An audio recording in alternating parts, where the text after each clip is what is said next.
Hey, welcome to another episode of Electrical Theology. I am your host, Charles. Thanks for showing up. This is Esoteric Life Coaching, where we not only understand the tarot, and you can look back at past videos. I think it's about 120 videos, but you can go back to the early ones, and I teach you in the foundations of the tarot about behavioral modifications, about neuro-linguistic programming, about remote viewing, mediumship, understanding that from a whole different perspective, not just your traditional understanding mediumship, but mediumship has to deal with medium-sized ships out in outer space that they are listening into your transmissions. And at the same time, you can listen into theirs. It's an open two-way communication, or what I call the divine. Divine is die and vine, two ways to communicate. Two-way communication.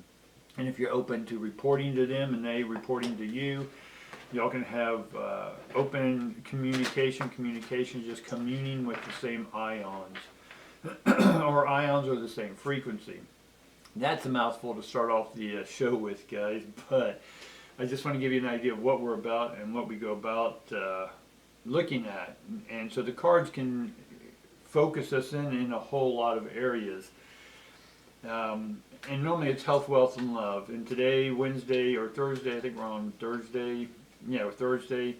Wednesday and Thursday are general readings, and then Friday is I want you to tell me what you want me to read. Is give me some idea of what y'all have questions. If you have specific questions, I will address those without saying your name.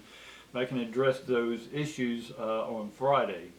And then every day I'm trying to throw out a second video, more of a sermon or maybe a follow-up to this video. I was doing extended videos where you can go over and get those, but it's a lot more hassle, a lot more work right now. I'm on 5 different platforms I'm doing stuff with, but right now I'm just going to go ahead and give you a couple shows a day. So let's sort of get started, and we'll see what comes up, guys. So this is a general collective reading for everyone. If it makes sense to you, awesome. If it doesn't, maybe ask yourself why it's not. Right? So immediately we get man holding a coin, which we had the other day, community, which we just talked about, and storm warnings. Let's give you an idea of what these look like. Right? Man holding a coin, family, or community, and then storm warnings. So we got to pay attention to that, and we'll see what it wants to tell us about that, which I've been predicting that there's been, if you watched my videos yesterday, that there's a storm, a tsunami, there's going to be some volcanoes and earthquakes happening unexpectedly. Now we can get into why these are happening. It's not end of times or gloom and doom. It's just part of the growing pains of the earth and the change and the subduction coming from underneath the sea and the volcanoes happening. There's just a lot of change coming in for everyone. And this is where the community comes in, where we need to really join and support one another when some of these events happen, right? It's about helping us, when these things happen, it helps us come together. It helps us come under one roof, if you will, with our individuality and our individual talents, and be able to support and help people who need it, right? So the storm warning, because of the volcanoes, earthquakes, when we have deep sea earthquakes, that then takes a couple days, and it follows the pathway of the undercurrents into what we call the devil's fingers, or the 5 fingers. There's main 5 sutures, if you will, around the earth. And so it travels around those when there's a deep underground earthquake. Now, why am I talking weather? Because I'm actually paralleling this to your life. Because when there's something deep that happens to you, right, and you don't deal with it immediately, right, then that's going to create and follow these little fissures inside your body, these little fingers outside your body, and then it's going to erupt somewhere if you don't deal with it, right? And if I'm telling you that it's happening to the earth, it's only a matter of time before you'll feel that effect on you, and it's going to magnify, right? We're going to have this magma, this emotional magma come out of us and explode, right? So this is the perfect opportunity to deal with your issues, right? Why this transformational stuff's happening. And the transformational stuff that's happening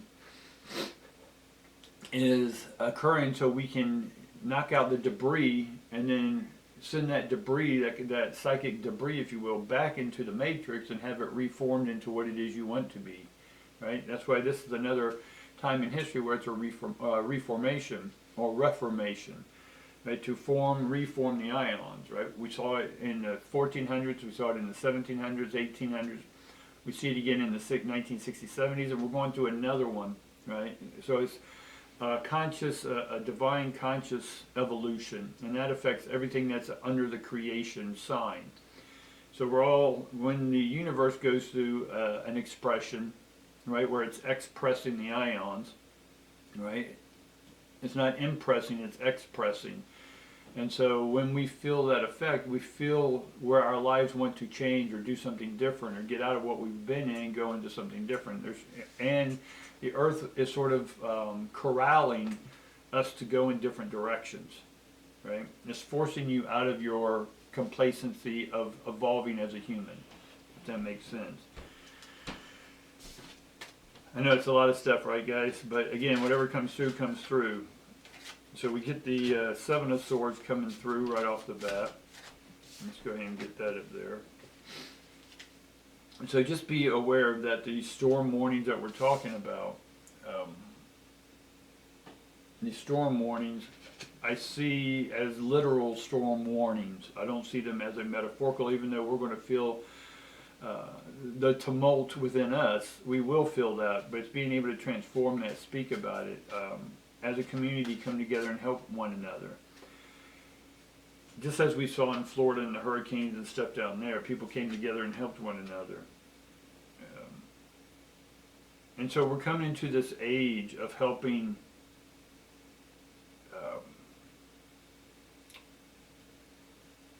we're coming into this age where we're helping people more from the heart, not just for our own gratifications. I won't go too much into that just right now, but let's just get an idea of what we're seeing. All right, but as you're feeling these storms brew inside of you, just know that part of that energy that you're feeling that's maybe causing the outside influence that's causing some of this tumultuous activity inside your emotions, just know that it is going to happen on the earth. I'm not trying to give gloom and doom. I'm just giving you a warning that we're going to see a whole bunch of them go up the coast of California. I'm not talking about it being the big one. I'm just saying that you're going to see minor ripples. Now, it's also no coincidence that there's either military bases or fracking or drilling or oil wells or something around where a lot of these earthquakes are happening. Y'all can correlate that. I'm not here to put it one way or another. I'm just giving you an idea that if you live near one of these places, then you can have some of these effects from the earthquakes can affect you, right? That'll be enough of all that we said. So right now we have the Seven of Swords, which this gives us a glimmer of hope in our thoughts. So a lot of our thoughts, the Eighth and Ninth of Swords is just way too much thought. The Seven of Swords can get complex. This is where we're doing well at thinking, but then we overthink, and that's where we move into the Eight and the Nine of Swords, and it becomes stressful. Then it becomes claustrophobic, right? We can't see the tree for the forest, or the forest for the trees. Then we have the King of Cups come in, and it's reversed, right? The Seven of Swords is as it should be, or in its upright position, and then the King of Cups is upside down, which means that again, we talked about yesterday this flip-flop, if you will.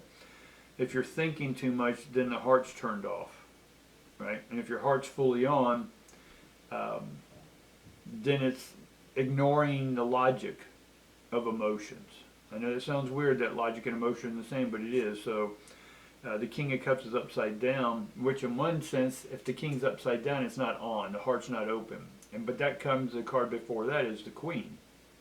Right? The Queen should be open. We know the Queen's open, right? Because the King showed up, but the King itself is not open. So there's still some issues between your heart and the mind that needs to be dealt with in order for the heart to fully come on. Because then the next couple cards that we have are the Eight of Cups and the Seven of Cups, right? 7 and 8 right next to each other. One of them, the 8 is upright and the 7's reversed. So what does this mean? We're walking away from the thoughts because you have the 7 of Swords right up top of the 8 of Cups. So we've put a lot of thoughts into the emotional relationships we had in the past. And as these emotional relationships are ending, right, being in any relationship, it could be business, right? You can make friends in a business or a community center or a town you lived in. And then as you left these, you're leaving these places, is that you still have the thoughts about these people, right?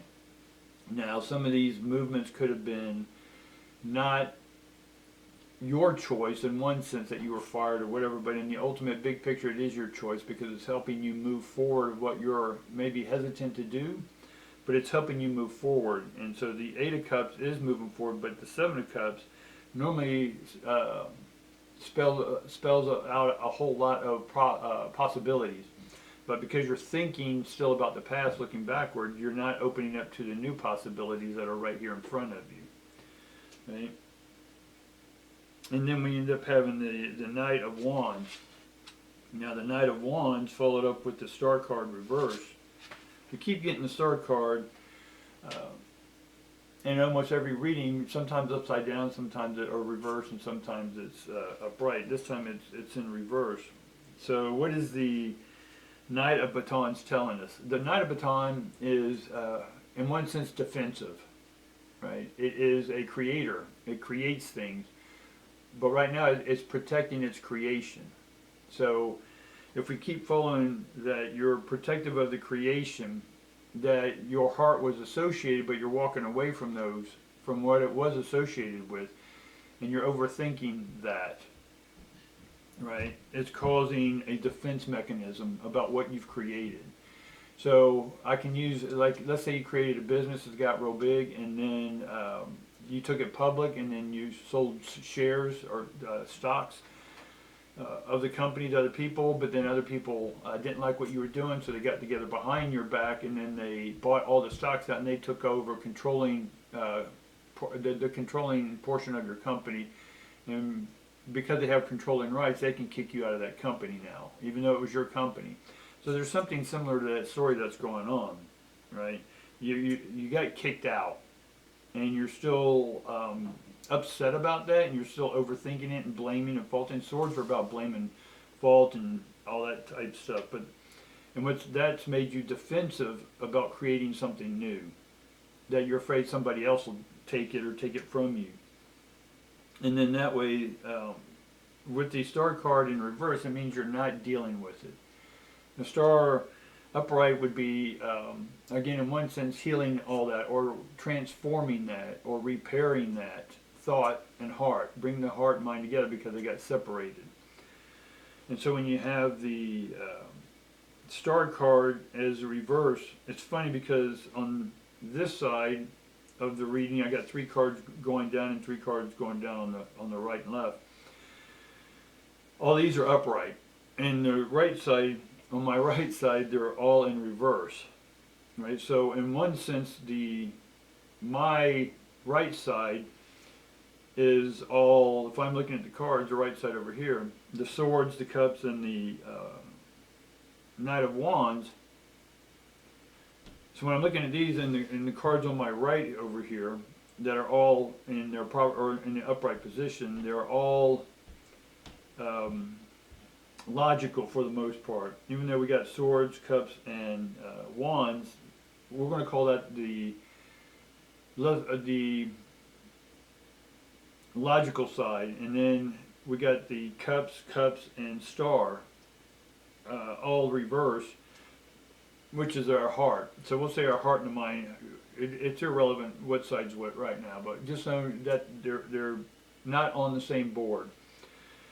So we can say that the Star card is not dealing with the pain or the hurt, whatever this is for you, which is that you're not opening up to the new possibilities that are coming, which then is closing down your heart.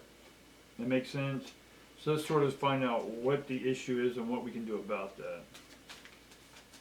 And all this is creating confusion. So as you can tell, the way I'm even doing the readings, confusion, convoluted, not very direct, right? Because I'm taking on the energy of the universe right now.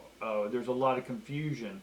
We want to know our path, but we don't have clarity, right? And if we do get some, it's cloudy. We don't have we don't have everything presented to us. Right? So immediately we get the Eight of Wands in reverse, right? So we're in disorder. And then we have the Four of Cups. Now the Four of Cups in reverse is okay. I like that. Four of Cups is sort of despair in one sense. You've drunk from all the different cups and nothing's satisfying you. But there's that one golden cup, if you will, that's allowing divine information to come in. You're receiving divine information because the physical stuff you did is not making you happy.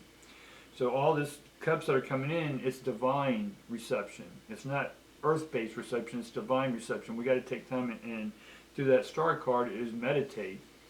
I know I've been saying meditate for a long time, and it has been. And just when we think something clears up, it goes back to cloudy again, right? And we'll get into maybe a deeper reason why, right? And immediately we see that we're not beginning the new path yet. We get the Fool card. This is a Fool card in this deck, and it's reversed. So we haven't chosen fully to take up our journey. Why? Because we're still thinking about the old stuff, about the old job, the old partnership, right? I know the reason why we keep having delays is because we're still saying we're done. We've done the work, but then there's some part of it you haven't faced yet. That's that Eight of Cups, and that's why we're not completely healed from it yet. We haven't done the work. There's still that one component. There's that one person you have to leave, that one connection you have to sever, right? As much as it may pain you, or it's something that you have to admit that you're not willing to admit, right? You're still covering, you're still creating a false facade, right? Facade means false anyway, or a false face. But know that through this maybe injustice, you're still blaming or faulting something. It's not an injustice in that manner. It's just it's stressful right now. And because it's stressful, you still want to blame someone instead of taking on that essence yourself. Right? Not necessarily blame, but just look at it from a different perspective. Right? Now I want more clarity on a few of these cards. Because why is the star card really upside down? I know we're not doing our work, but again, we're not celebrating. Yeah, okay, it goes right into it. All right, so here's the three cards we get.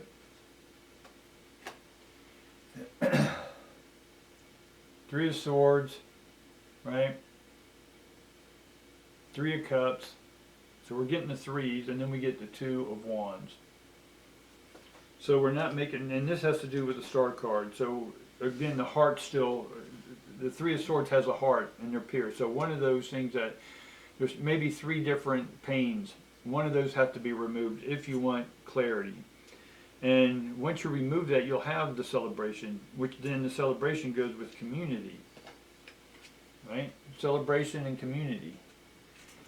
But because you may be saying to yourself, well, I don't want to make a move because I don't know what's going to happen. I'm telling you what's going to happen. If you deal with this last thing, right? This last thing that's really anchoring you down, this past thing. And it may had to do with money, right? There's something that had to do with money, and because you don't have it, you're still holding on to that anger or angst or blame or fault, whatever this is for you. And that's what's causing the Three of Swords, the pain. You're overthinking and it's hurting your heart, right? And we have overthinking on the Seven of Swords. So you got to make a choice. Two of Wands. Make a new creative choice. And then that's going to give you the community, and that's going to help you better this mental storm you're going through, even though the earth is going to go through a bunch of storms here soon. I mean, it always does, but they're just going to be more pronounced, we'll put it that way. And so the stress of all this is going to be successful. If you take this last sword, this last thought, and that's going to bring relief to your heart, which is the healing of the heart, which then allows you not to be defensive about making something new, a new creative project, which then that new creative project will bring joy to your heart. All right? I think that's about all I wanted to clarify. So hopefully this made some sense to you. I'm getting a message out of this, and I'll do a second video today, so watch out for that video.